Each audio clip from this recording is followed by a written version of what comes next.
Where Winds Meet is a game that I have been playing for a while now.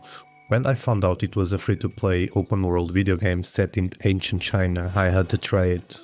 The best way I can describe this game is like a mix of Black Myth Wukong art style held together by an Elden Ring open world and sense of discovery, injected with Red Dead Redemption living world immersion. And as someone that loves Elden Ring, it was a no-brainer. After spending over 100 hours in the game, I realized it's doing something completely different. So in this video, I'll be breaking down my honest thoughts. Let's start with the story. It happens in ancient China, and the game leans into something known as the Wuxia experience, which is basically a genre of Chinese fiction. The game basically blends traditional Chinese martial arts with special abilities. Now, where the game really shines is in its open world. When I think of an open world that allows you to be free and do wherever you want and go anywhere you want, I think of the likes of Red Dead Redemption 2 and Elden Ring. I kid you not, it is so insanely detailed to the point where I could cross the entire map and enter every building without a single loading screen. And then, when it comes to the traversal side of things, you can buy a horse or steal it if you want. Yes, you can steal horses and be a criminal here, dash around at lightning speed, fly around or just teleport across the map anytime you want without any penalty or need to spend weird and useless currencies. It's all seamless, which is quite surprising to be fair. Also in this game, NPCs have unique routines and they are not just static and lifeless models. You can bump into them until they get agitated and start fighting back, or you can destroy an entire town if you want. Just be aware that you can be arrested for causing too much trouble. You'll also come across minigames while exploring. There's a card game called Madiao that you can sink a lot of time into, and there's also a pitch pot game where you have to throw arrows into a narrow-necked pot. The best thing is they're short and fun. Even the random encounters are well done and very reminiscent of Red Dead Redemption 2 design. You even have world bosses on the map. For example, when I started playing, I immediately stumbled upon this guy who turned out to be a world boss, and well, that was my first death, actually. I immediately remembered my first Elden Ring playthrough, when I got owned by the Tree Sentinel. And the thing is, these bosses have such unique animations and sometimes even second phases. Again, it's soulslike combat, and the bosses, I must say, are very well designed. The game also has a system where you can replay boss fights for better rewards, summon allies for help, or just practice any boss you want at any time without losing any resources. This is something the game handles brilliantly.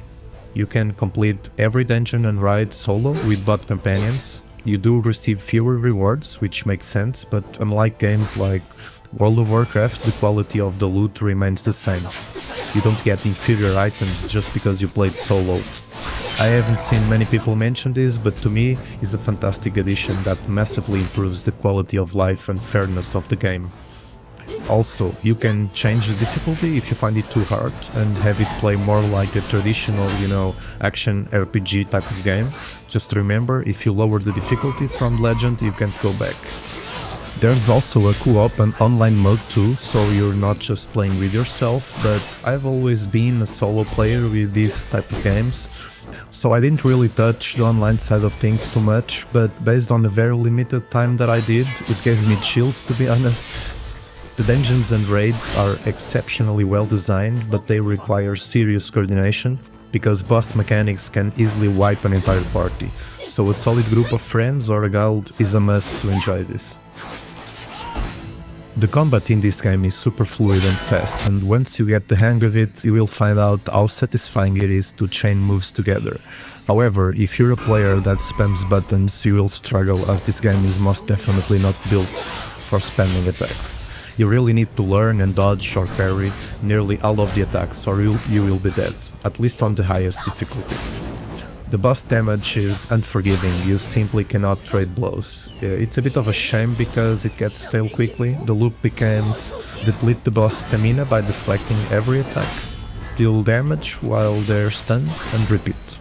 To make matters worse, the parry timing is very tight and can sometimes feel unpredictable.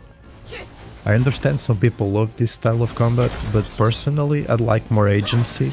I wish the game allowed you to sometimes do a trade-off and DPS a boss down or trade blows more effectively, rather than forcing you to memorize every single moveset for a parry. I'd rather parry a few unpredictable combos than be forced to parry everything, but that's just my take. If you're still watching, let me know your thoughts on the combat in the comments. Now, since this is a free game, of course there are several microtransactions, and I must say I really like the approach that this game does, because it isn't pay to win whatsoever. The only paid content that this game offers is 100% cosmetics and a battle pass. And yes, the cosmetics are absolutely insane. The boat, for example, the Mirage boat costs approximately 40,000 euros, and some of the gacha outfits can go for more than 700. But those are optional, just flexes for whales, it's not our problem, and it certainly doesn't affect our gameplay. Do I think those prices are insane? Absolutely, they're absurd. But here's the thing, no one, and I mean no one, is forcing us to buy them. I haven't spent a single cent, and I've already put 100 hours into the game. Now, I'm not here to judge the whales who spend that kind of money. In fact, I'd like to thank them for their service. Thanks to them, we get to play entirely for free. But I have to say this, if you can't handle the existence of overpriced cosmetics without opening your wallet, maybe the problem isn't the game store. In the end, I think that Wherein Smith does everything right regarding microtransactions. And that alone deserves some credit. After spending this much time playing, I can safely say it's one of the most ambitious free-to-play games I've seen in the wild. It's impressive just how much content you get for something that doesn't cost anything. The world feels massive, detailed and visually stunning, the combat feels polished and the exploration is rewarding. And all the side activities actually add to the world. Now sure, there are a few problems here and there, which I do think will be improved over time. For example, the user interface is cluttered and can feel overwhelming at first, but none of that ruins the overall experience. So yeah, if you enjoyed this video, be sure to hit that subscribe button and I will see you in the next one. Z out. Peace.